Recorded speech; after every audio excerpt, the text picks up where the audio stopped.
আচ্ছা, আপনি তো আপনাকে বলছি, you who are listener or viewer, যারা দেখছেন আপনাকে বলছি, ভাই ও বোন, আপনি তো আমার ভাই ও বোন, আলোচনার অংশগ্রহণকারী। ধরেন আমরা একসাথে সোফায় বসে আছি, ডাইনিং রুমে আমরা আলাপ করতেছি, চা খাচ্ছি। আপনি তো আপনারা ইরানের, আমেরিকার বা ইসরায়েলের যুদ্ধের খবরাখবর প্রতিদিন শুনেন, নিশ্চয়ই শুনেন। তাহলে এই যে যে খবরগুলো শুনেন, কোথায় থেকে শুনেন?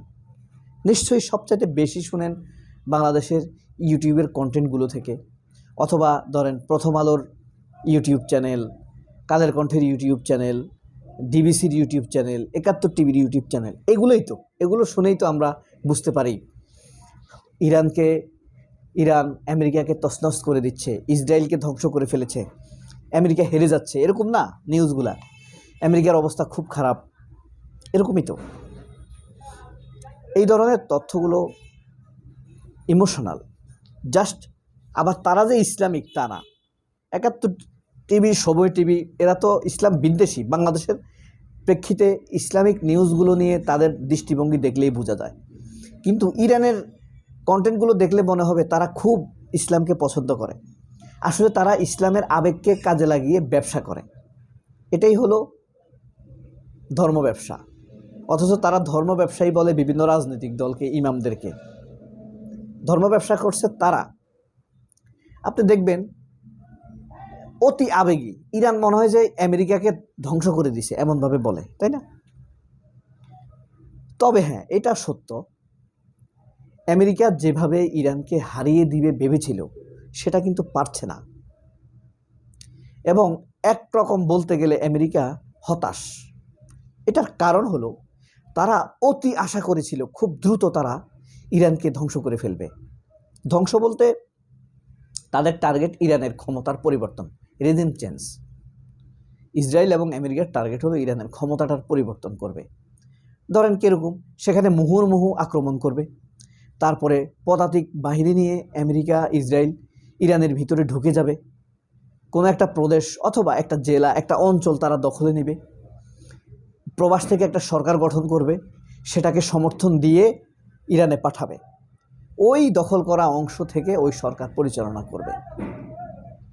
এভাবেই স্বপ্ন ছিল আমেরিকার। কিন্তু সেই স্বপ্নের ধারে কাছে যেতে পারেনি, বরং ইরানের কম দামি টেকনোলজি, কম দামি ড্রোনের কাছে নাস্তানাবুদ হয়ে যাচ্ছে আমেরিকার তাবৎ সব টেকনোলজি।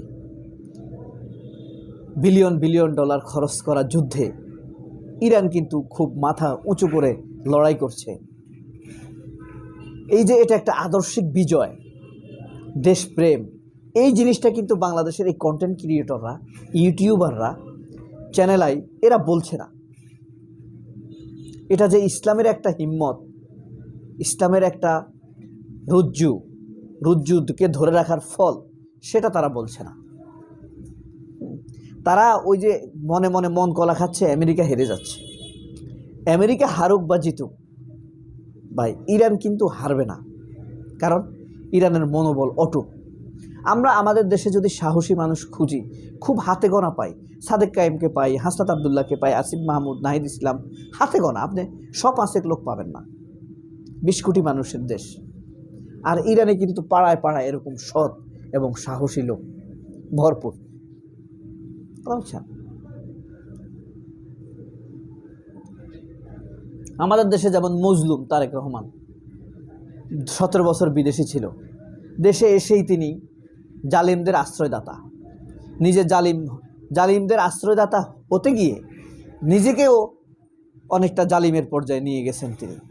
আমি তাকে জালিম বলছি না প্লিজ, কারণ তিনি কন্ট্রোল করতে পারছেন না। জালিমরা বলছে জুলাই যোদ্ধাদের বিচার করবে, জুলাই যোদ্ধাদের তাচ্ছিল্য করছে, জুলাই সনদকে তারা অপমান করছে। এখন আমেরিকা তো হেরে যাচ্ছে, এই ব্যাপারে আলাপ পরে করি। এখন তারা মাইন্ড গেম শুরু করেছে, আমেরিকা মাইন্ড গেম খেলা শুরু করে দিয়েছে। মাইন্ড গেমটা কিভাবে খেলছে? যুদ্ধে তো আশাব্যঞ্জক অগ্রগতি তাদের হয়নি, এই কারণে তারা এই যে বিভিন্ন দেশের রাষ্ট্রদূতরা আছে না ইরানের, তাদের প্রতি আহ্বান করেছে আমেরিকা যে তোমরা যেই যেই দেশের রাষ্ট্রদূত হিসেবে আছো সেই সেই দেশে রাজনৈতিক আশ্রয় গ্রহণ করো। এটা একটা মাইন্ড গেম, যাতে করে তাদের মনোবল ভেঙে যায়। ইরানের ভিতরের খবর রাষ্ট্রদূতরা জানে না, আমেরিকা জানে, এমন একটা সাইকোলজি এই রাষ্ট্রদূতের বা কূটনীতিকদের ভেতরে তৈরি হবে, ঠিক আছে। এবং ট্রাম্প বলছে ইরানের পরবর্তী সরকার গঠনের ক্ষেত্রে বা সুপ্রিম লিডার সিলেকশন নেওয়ার ক্ষেত্রে ট্রাম্পের অনুমতি নিতে হবে এবং ট্রাম্প সেটা সিলেক্ট করে দিবেন। এবং বিভিন্ন দেশে ইরানের যেসব ডিপ্লোম্যাটরা আছে, ইরানের ডিপ্লোম্যাটিক টিম কিন্তু অনেক লম্বা, ভেরি হাই, ঠিক আছে। তো এই ডিপ্লোম্যাটরা যেন যেই দেশে আছে ডিপ্লোম্যাট হিসেবে সংশ্লিষ্ট দেশে যেন রাজনৈতিক আশ্রয় গ্রহণ করে। এই আহ্বান ভেনেজুয়েলার ক্ষেত্রে কাজ হবে, ইন্ডিয়ার ক্ষেত্রে কাজ হতে পারে। বাংলাদেশের ক্ষেত্রে কি এই আহ্বান কাজে দিবে? কোশ্চিন কালেও দিবে না। কারণ বাংলাদেশে আমরা তো তাদেরকে দেখি, তাদের অ্যাক্টিভিটিস, তাদের কালচারাল অ্যাক্টিভিটিস, তাদের নিউজ প্রমোশন, সরকারের সাথে তাদের লেনদেন, সরকারের সাথে তাদের যোগাযোগগুলা আমরা কি দেখতেছি না? প্রতিনিয়ত দেখতেছি। তো সেই জিনিসগুলো, তাদের attitude, facial expression, body language দেখলে কি ইরানের ডিপ্লোম্যাটদেরকে এত দুর্বল মনে হয়? আমার কাছে মনে হয়নি। আমার কাছে মনে হয়েছে মানসিকভাবে তারা সতেজ, সবল এবং দেশপ্রেমে উজ্জীবিত। তাদের সার্বভৌমত্ব রক্ষায় তারা একাট্টা এবং দৃঢ় সংকল্পবদ্ধ। এখন এই অটুট মনোবলের একটা জাতির মনোবল কি আপনি ভেঙে দিতে পারবেন এই ঘোষণা দিয়ে? এটা হচ্ছে কেমন, যেমন আসিফ মাহমুদের বিরুদ্ধে বাংলাদেশের মিডিয়া যে প্রোপাগান্ডা চালাচ্ছে, নাহিদদের বিরুদ্ধে যে প্রোপাগান্ডা চালাচ্ছে, জামায়াতের বিরুদ্ধে বাংলাদেশের টেলিভিশন চ্যানেল প্রথম আলো যে প্রোপাগান্ডা চালাচ্ছে, ঠিক আমেরিকার প্রোপাগান্ডা ইরানের বিরুদ্ধে সেরকম একই পর্যায়ে। যে কারণে